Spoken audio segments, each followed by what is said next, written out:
नमस्कार दोस्तों, स्वागत है एक बार फिर से हमारे YouTube channel study centre commerce में। दोस्तों, आज की क्लास में हम एक नया विषय के बारे में पढ़ने जा रहे हैं जिसका नाम है ऑडिटिंग यानी अंकेक्षण। अंकेक्षण लेखांकन का ही एक हिस्सा है।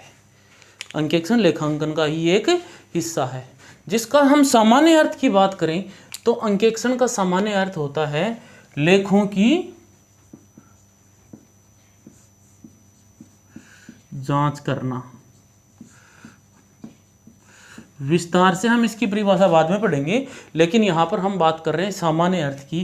तो सामान्य अर्थ क्या है? लेखों की जांच करना। अब सबसे पहले हम बात करते हैं अंकेक्षण की विकास की या उद्भव की, या अंकेक्षण की आवश्यकता कैसे पड़ी। तो यहाँ पर ये देखिए, समझिए एक एग्जांपल से। एक व्यापारी है, एकल व्यापारी है, अकेला आदमी उसका मालिक है, छोटा सा व्यापार है। तो वही व्यक्ति तो व्यापार का मालिक है, वही व्यक्ति इसका प्रबंध कर रहा है, वही व्यक्ति इसका लेखांकन कर रहा है। तो व्यापार से संबंधित सभी काम कौन कर रहा है? व्यापारी। वही व्यक्ति तो उसका मालिक है, वही प्रबंधक है और वही लेखांकन करता है। तो मेरे को एक बात बताओ, अगर व्यापार छोटा है तो एक आदमी जो मालिक है वह प्रबंध भी कर सकता है और लेखांकन भी कर सकता है। लेकिन धीरे धीरे क्या हुआ? व्यापार बढ़ा। जो एकल व्यापार था वो अब बदल गया कंपनी के रूप में। एकल व्यापार किस में बदल गया? कंपनी के रूप में।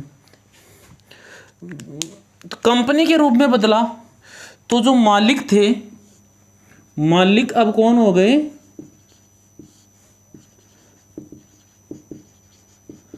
अंशधारी हो गए ना। अगर व्यापार एकल व्यापार है तो उसका मालिक एक व्यक्ति व्यापारी होगा, लेकिन एक कंपनी है उसके मालिक कौन होंगे? अंशधारी। अब इन्होंने किसी एक आदमी को, किसी एक टीम को बना दिया, वो इसका प्रबंध कर रही है, किया किसी एक आदमी को बैठा दिया, किसी एक टीम को बैठा दिया, वो इसको लेखांकन कर रहा है। तो एक बात बताओ, जब ये टीम, मान लीजिए इस टीम का नाम है ABC टीम, ये ABC टीम लेखांकन करेगी। जब ये ABC टीम अकाउंटिंग करेगी तो जो कंपनी के अंशधारी या मालिक हैं उनके पास विश्वास का क्या आधार है कि इस आदमी ने जो बुक्स ऑफ अकाउंट्स है वो सत्य बनाए हैं या कोई फ्रॉड? इस विश्वास का क्या आधार है कि उसने बुक ऑफ, विश्वास कैसे करे वो इस पर? किस चीज के बारे में? कि लेखांकन सत्य किया गया है, और सत्य किया गया है और मतलब उसमें कोई फ्रॉड नहीं किया गया है, क्योंकि व्यापार को तो यही संभाल रहे हैं। तो इसके लिए ये क्या करते हैं, किसी एक तीसरे आदमी के पास जाते हैं, थर्ड पार्टी के पास। ना तो इनके पास ना इनके पास, मालिक एक तीसरे आदमी के पास जाते हैं, ऑडिटर जिसे अंकेक्षक कहते हैं, और वो कहते हैं आओ आओ आप हमारी कंपनी के बुक्स ऑफ अकाउंट्स चेक करो और देखकर बताओ क्या उनमें कोई गड़बड़ है। तो वो थर्ड पार्टी को अपॉइंट करते हैं। वो एक स्वतंत्र व्यक्ति होता है, ना तो इसके दबाव में रहता है और ना ही लेखांकन विभाग के दबाव में रहता है, ना प्रबंध के दबाव में रहता है। तो वो इसके बुक्स ऑफ अकाउंट्स चेक करेगा और वो बता देगा कि इन्होंने जो बुक्स ऑफ अकाउंट्स बनाए हैं वो सही हैं या गलत हैं, इनमें क्या कोई फ्रॉड किया गया है अथवा नहीं किया गया है, किसी चीज़ का गबन किया गया है अथवा नहीं किया गया है। तो मतलब अस्तित्व, एक कंपनी एक है लेकिन इसके हितधारक, अंशधारी भी इसका हितधारक है, प्रबंध भी इसका हितधारक है, लेखांकन भी हितधारक है। तो प्रबंध और मालिक यानी अंशधारी का अस्तित्व अलग अलग हो गया। अस्तित्व क्या हो गया? अलग हो गया।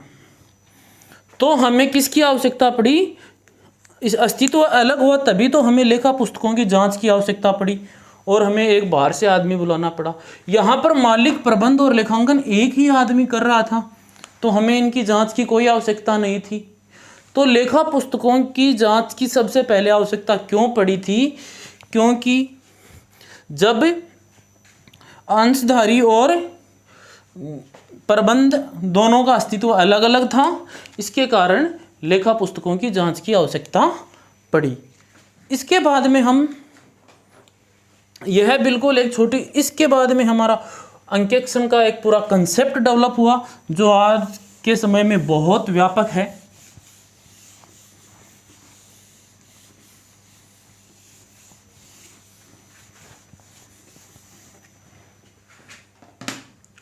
अब बात करते हैं हम अंकेक्षण के विकास की।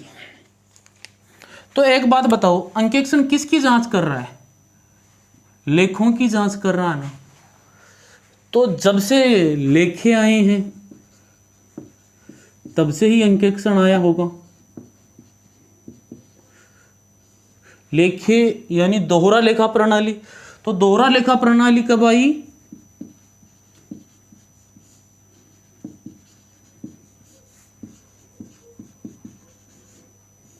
दोहरा लेखा प्रणाली कब आई थी?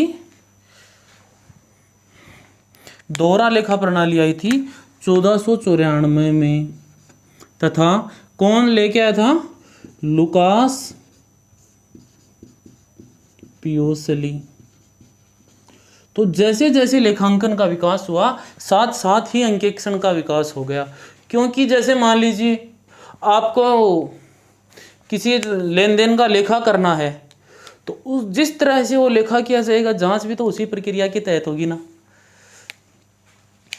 तो क्या क्या चीज़ें समझ में आई? लेखांकन का विकास साधारणतः है, सामान्यतः अंकेक्षण का विकास लेखांकन के विकास के साथ साथ ही हो गया था। सबसे पहले अंकेक्षण करने, अब हम ये तो साधारण अर्थ और इसके जन्म की बात हो गई। अब हम इसके इतिहास की बात करते हैं थोड़ी सी और।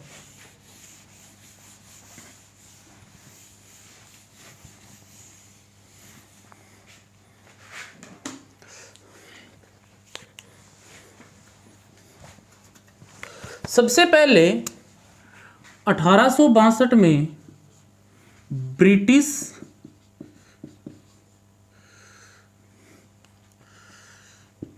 जॉइंट स्टॉक कंपनी अधिनियम,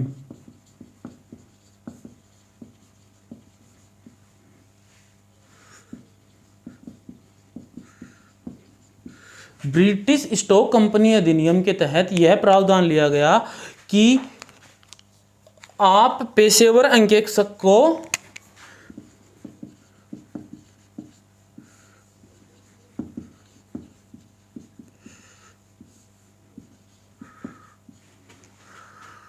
काम में लेकर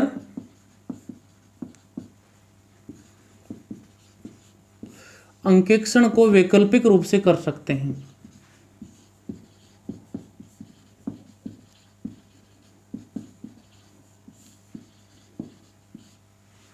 मतलब कि 1862 में जो ब्रिटेन का कंपनी अधिनियम था, उसके तहत उन्होंने क्या दिया गया? पेशेवर अंकेक्षक को एक तो मान्यता मिली और उन्होंने क्या कहा? आप इसे एक वैकल्पिक अधिनियम, वैकल्पिक रूप से आप इसे अंकेक्षण कर सकते हैं। अनिवार्य नहीं था। इसमें क्या नहीं था? अनिवार्य नहीं था। ठीक है। उसके बाद में बात करते हैं ब्रिटिश के। उस समय भारत में ब्रिटिश का शासन था और उस समय ब्रिटिश दुनिया की सबसे बड़ी शक्तियों में से एक आती थी। वर्तमान में तो अमेरिका जैसे अपने आप को सबसे बड़ी शक्ति मानता है, उसी तरह से ब्रिटिश उस समय की सबसे बड़ी शक्ति थी। तो उसके बाद में उन्होंने क्या किया? 1880 में है ना, इंग्लैंड का क्या हुआ? अपना चार्टर्ड अकाउंटेंट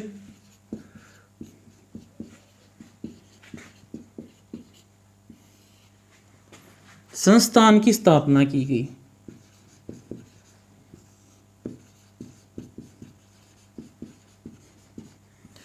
(1880) में क्या किया है, इंग्लैंड ने अपना चार्टर्ड अकाउंटेंट इंस्टीट्यूट की स्थापना की, जिसका उद्देश्य क्या था, पेशेवर अंकेक्षणों का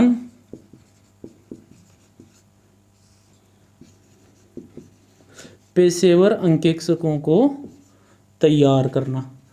कैसे, ट्रेनिंग देके या ऐसी कोई एग्जाम करवा के, कोई भी आधार रहा होगा। सबसे पहली बात, 1862 में ब्रिटिश जॉइंट स्टॉक कंपनी अधिनियम में पेशेवर अंकेक्षक शब्द काम में लिया गया और अंकेक्षण को वैकल्पिक रूप से प्रस्तुत किया गया, मतलब अनिवार्य नहीं था। उसके बाद में 1880 में इंग्लैंड ने अपना चार्टर्ड अकाउंटेंट संस्थान की स्थापना की और जिसका उद्देश्य क्या था, पेशेवर अंकेक्षक को तैयार करना।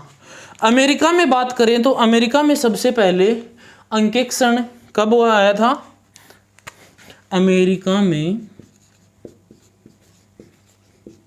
अंकेक्षण 1900 ईस्वी में आया, वैकल्पिक रूप से। ठीक है, ये तो थी विश्व पटल की बातें। अब बात करते हैं हम भारत के पटल पर अंकेक्षण के बारे में। सॉरी,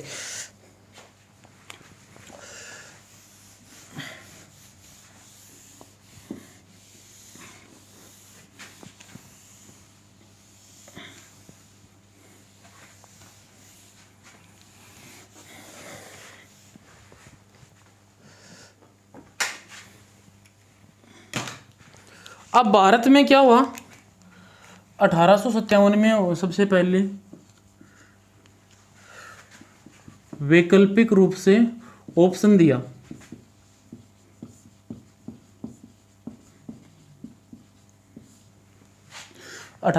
में सबसे पहले वैकल्पिक रूप से ऑप्शन दिया कि आप कंपनी अधिनियम।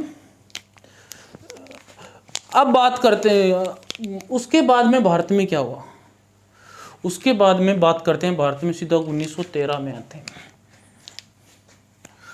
1913 में क्या हुआ, भारत में भारत का अपना नया कंपनी अधिनियम आया।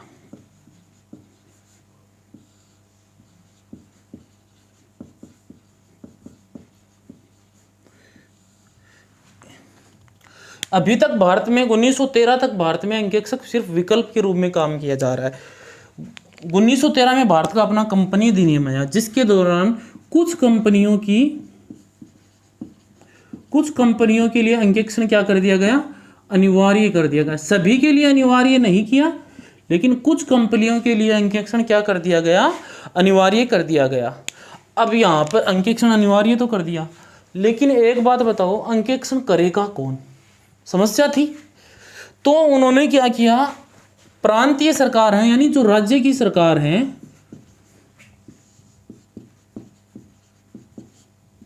उनको कहा कि आप पेशेवर अंकेक्षकों को ट्रेनिंग दो और उनको क्या करो, प्रमाण पत्र दो।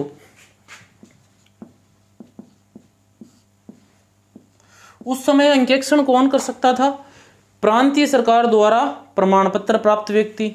इसके अलावा कौन कर सकता था, 1918 में क्या हुआ कि जो बंबई की सरकार है, वर्तमान मुंबई, जो मुंबई की सरकार है, उन्होंने क्या किया, एक डिप्लोमा देना स्टार्ट कर दिया अंकेक्षण से संबंधित। क्या दिया, एक डिप्लोमा। यह डिप्लोमा प्राप्त व्यक्ति पूरे भारत में अंकेक्षण कर सकता है।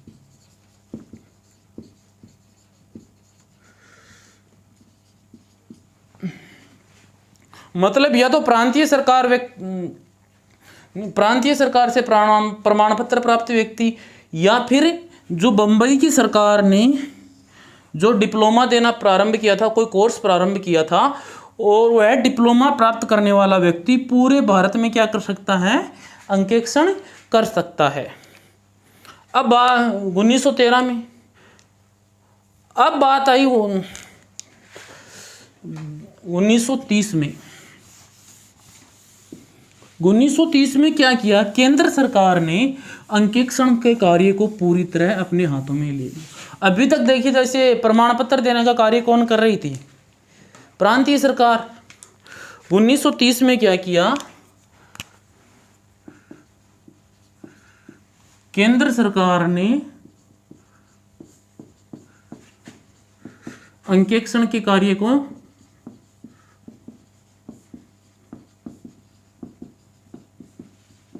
नियंत्रण में ले लिया, अपने नियंत्रण में, कि इसके ऊपर अब सरकार निर्णय लेगी। उस समय ऑडिटर सर्टिफिकेट रूल आए थे।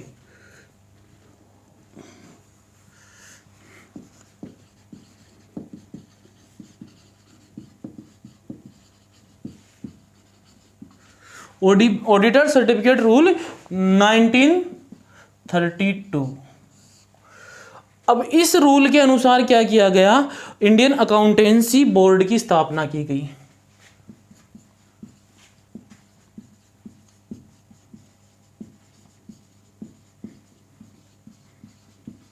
तथा इस ऑडिटर सर्टिफिकेट रूल में पंजीकृत व्यक्ति ही क्या कर सकता है, पंजीकृत लेखाकार ही अंकेक्षण का कार्य कर सकता है।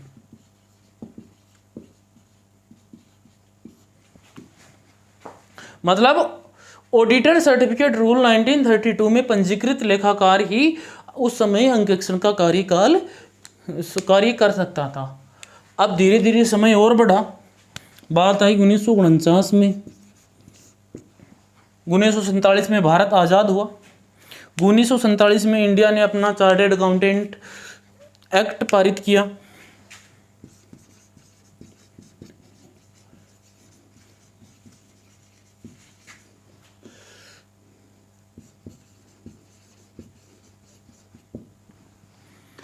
तो उसके बाद में विभिन्न कंपनी अधिनियम आए। तो इन बाद में क्या हुआ, जो चार्टर्ड अकाउंटेंट द्वारा मेंबरशिप प्राप्त व्यक्ति ही अंकेक्षण कर सकता है। जो अब उसके बारे में कौन अंकेक्षण कर सकता है, वो कंपनी अधिनियम में हम पढ़ेंगे, कंपनी अंकेक्षण में, ठीक है। उसके बाद में यह था अंकेक्षण का इतिहास। भारत में बात करें तो सबसे पहले 1857 में क्या हुआ था, संयुक्त कंपनी अधिनियम में वैकल्पिक रूप से लागू किया गया। फिर क्या हुआ था, फिर आया हमारे पास 1913 में क्या किया, यह कुछ कंपनियों के लिए क्या किया, कुछ कंपनियों के लिए यह अनिवार्य किया गया, और उसके बाद में क्या किया, अब अंकेक्षण कौन करेगा, कि प्रांतीय सरकारों द्वारा प्रमाण पत्र दिया प्राप्त व्यक्ति अथवा बंबई की सरकार द्वारा डिप्लोमा प्राप्त व्यक्ति ही अंकेक्षण कर सकता है। उसके बाद में हमने क्या किया, ऑडिटर सर्टिफिकेट रूल 1932 के तहत क्या किया, इंडियन अकाउंटेंसी बोर्ड की स्थापना की और ऑडिटर सर्टिफिकेट रूल में पंजीकृत लेखाकार ही अंकेक्षण का कार्य कर सकता था। फिर 1949 में भारत ने अपना चार्टर्ड अकाउंटेंट एक्ट पारित कर लिया और इसके दिए गए विभिन्न विवरणों के तहत बाद में कंपनी अधिनियम के दौरान अलग अलग जो शर्तें दी गई हैं उनके आधार पर अंकेक्षण का कार्य कर सकता है। उसके बाद में हम बात करते हैं अंकेक्षण के अर्थ की। जो ये पहले बताया था साधारण अर्थ था, ये तो यह अर्थ इसलिए जरूरी था कि अंकेक्षण का विकास समझने के लिए। अब बात करते हैं अंकेक्षण का अर्थ।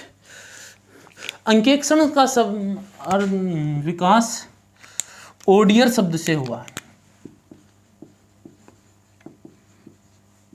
जिसका मतलब है सुनना। अर्थात प्राचीन समय में अगर लेखापाल खातों में कोई कपट करते थे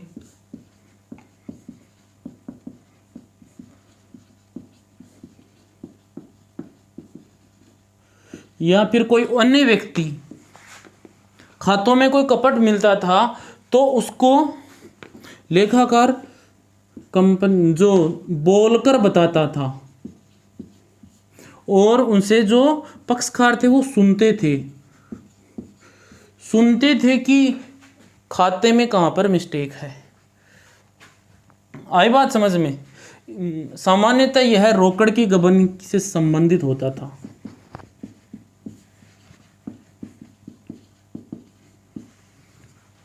ठीक है, ओडियर शब्द से बना है जिसका मतलब होता है सुनना। ज्यादा बड़ी बात नहीं है, मतलब लेखापाल से गड़बड़ होने पर सुनकर उससे हिसाब लिया जाता था। ठीक है, अब बात करते हैं हम अंकेक्षण की परिभाषा की। अंकेक्षण की परिभाषा क्या है?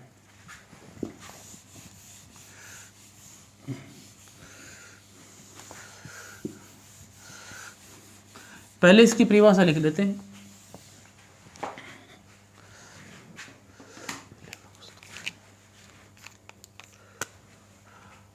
अंकेक्षण से आशय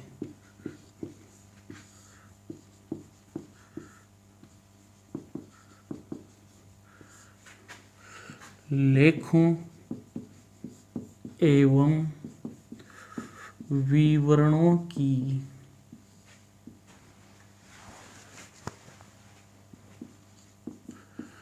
सत्यता की जांच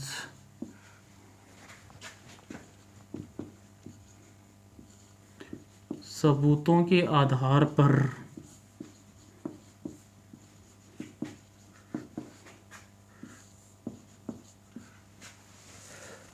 सत्यता की जांच सबूतों के आधार पर स्वतंत्र व्यक्ति द्वारा की जाती थी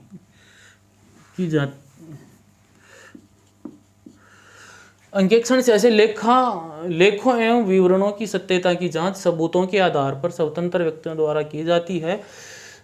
स्वतंत्र व्यक्ति द्वारा जांच स्वतंत्र व्यक्तियों तथा उसकी रिपोर्ट बनाकर प्रस्तुत करने की प्रक्रिया अंकेक्षण कहलाती है।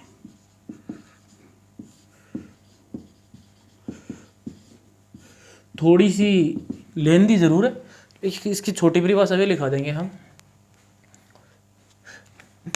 तो जो परिभाषा है इसी के अंदर हम लेखांकन की विशेषताओं को समझ लेंगे। मैंने इसमें सभी तरह की विशेषताओं को शामिल करने की कोशिश की है। देखो, सबसे पहले अंकेक्षण से आशय लेखों एवं विवरणों। पहला शब्द क्या आया? लेखों एवं। लेखे कौन से होंगे? मैं इसको यहाँ पे 1 लगा देता हूँ। लेखे कौन से होंगे? जैसे बात करें तो जर्नल यानी प्रारंभिक प्रविष्टि की पुस्तक। उसके बाद में बुक्स ऑफ अकाउंट्स, जो हमारे खाता बही हैं। Book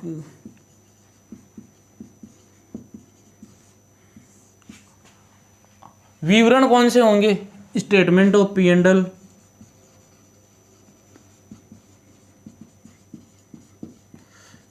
statement of balance sheet, यानी बैलेंस शीट या असेट्स एंड लायबिलिटीज। किन की जांच? Journal, books of accounts. तो अंकेक्षण से आशय लेखों एवं विवरण। लेखे क्या हो गए? जर्नल और बुक्स। स्टेटमेंट, जो भी बुक्स लेखांकन के दौरान जो भी स्टेटमेंट बनाए जाते हैं वो। की सत्यता की जांच। सत्यता की जांच से मतलब सत्यता की जांच सबूतों के आधार पर। सत्यता की जांच का मतलब है अंकेक्षण यह पता करता है कि जो बुक्स ऑफ अकाउंट्स में बनाए गए हैं वह सही हैं या गलत। उनमें किसी तरह का फ्रॉड तो नहीं किया गया है, उनमें किसी तरह का मिथ्या वर्णन तो नहीं किया गया है, उनमें किसी तरह की गलती तो नहीं हुई है।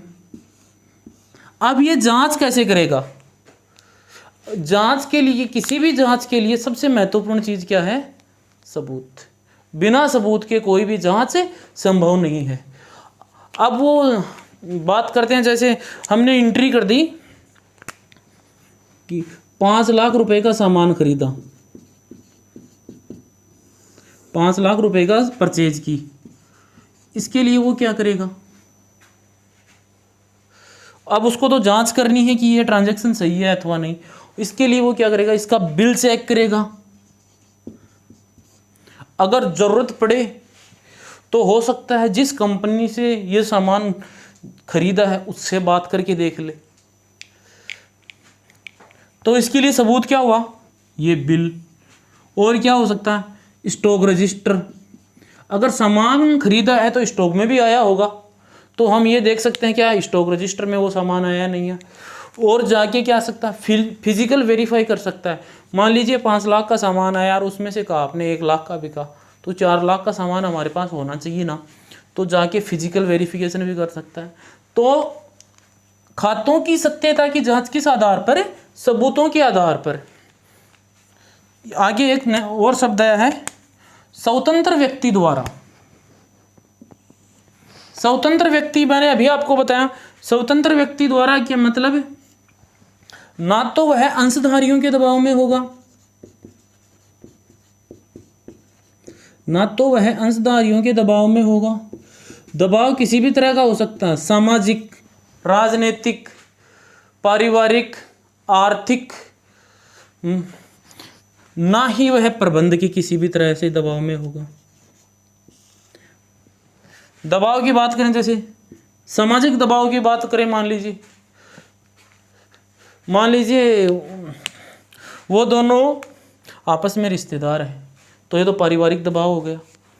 राजनीतिक दबाव, मान लीजिए दोनों एक पार्टी के बड़े लीडर हैं, ये राजनीतिक दबाव हो गया। आर्थिक दबाव, मान लीजिए अंशधारियों जो व्यक्ति नियुक्त किया गया उसके पैसे मांग रहे हो, लोन दिया गया हो अथवा लिया गया हो, तो किसी भी तरह का दबाव नहीं होना चाहिए, ना तो पारिवारिक, ना राजनीतिक, ना आर्थिक, ना सामाजिक। ठीक है। स्वतंत्र व्यक्ति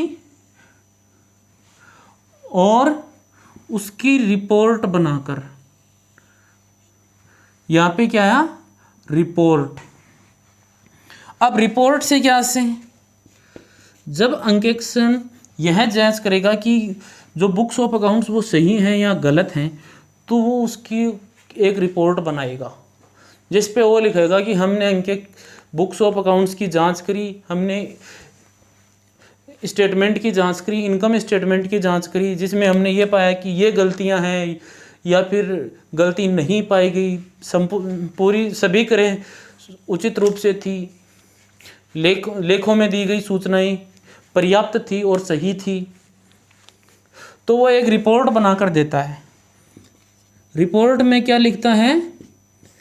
जो उसने जांच में, रिपोर्ट क्या है? जांच का परिणाम है। जो उसने जांच करी है उस जांच का क्या है? परिणाम।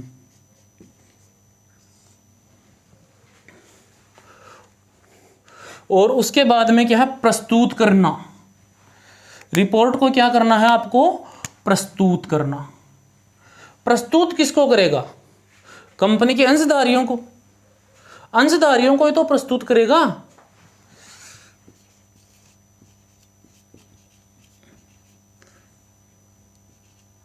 जो अंकेक्षण ये रिपोर्ट बनाएगा इसको अंशधारियों को प्रस्तुत करेगा। तो क्या परिभाषा बनी? अंकेक्षण से लेखों एवं विवरणों की सत्यता की जांच सबूतों के आधार पर स्वतंत्र व्यक्ति द्वारा की जाती है तथा उसकी रिपोर्ट बनाकर प्रस्तुत करने की प्रक्रिया ही क्या कहलाती है? अंकेक्षण कहलाती है। ठीक है, ये बातें समझ में आई। अगर हम इनकी बात करें तो ये इनकी विशेषता भी हो गई।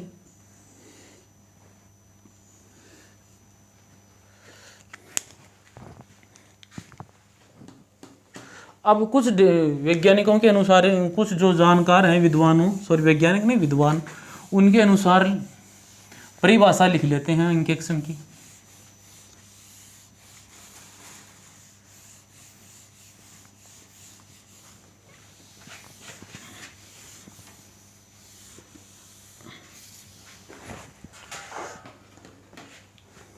अब सबसे पहले हम लिखते हैं मोंटगायरे के अनुसार।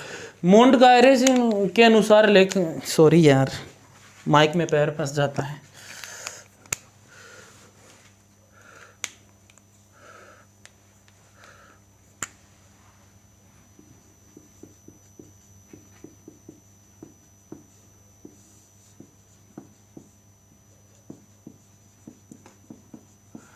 मोंटगायरे के अनुसार अंकेक्षण से आसे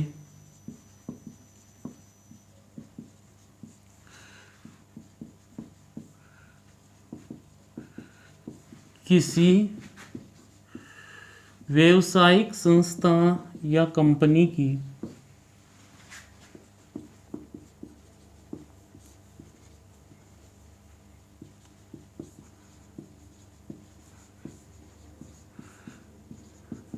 क्रमबद्ध जांच ताकि उसकी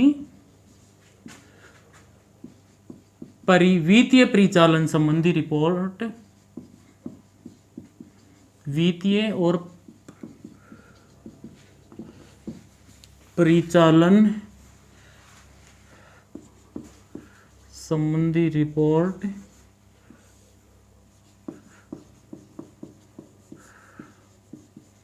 प्रस्तुत की जा सके। अंकेक्षण से आसे किसी व्यावसायिक संस्था या कंपनी, ठीक है। क्रमबद्ध जांच, देखिए लेखांकन एक क्रमबद्ध कार्य है, तो जांच भी क्या होगी, क्रमबद्ध जांच। यहां पे एक शब्द और जोड़ो, के खातों की, के खातों की। अंकेक्षण से ऐसे किसी व्यावसायिक संस्था या कंपनी के खातों की क्रमबद्ध जांच ताकि उसकी वित्तीय और परिचालन संबंधी रिपोर्ट को क्या किया जा सके, प्रस्तुत किया जा सके। किसकी वित्तीय, संस्था की वित्तीय रिपोर्ट जिसमें वित्त से संबंधित होगी, परिचालन रिपोर्ट उसके ऑपरेटिंग कार्य से संबंधित होगी, रिपोर्ट अंशधारियों को प्रस्तुत की जा सके, ठीक है। एक परिभाषा और लिख लेते हैं लॉरेंस ए डिक्सी के अनुसार।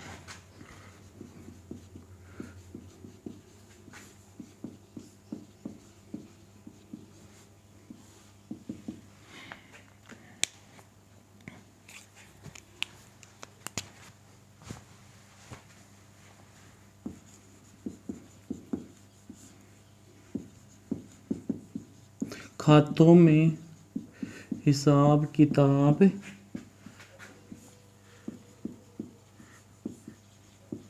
सही रूप से प्रदर्शित किया गया है अथवा नहीं। ये क्या कहलाती है, ये है लॉरेंस डिक्सी की बहुत साधारण स्वीट परिभाषा है।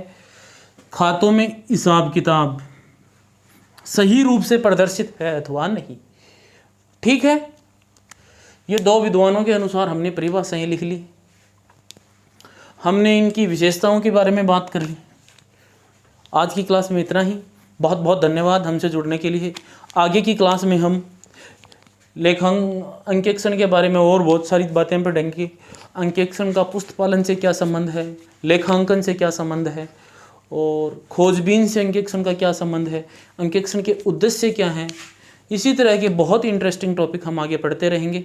बहुत बहुत धन्यवाद, बहुत बहुत आभार।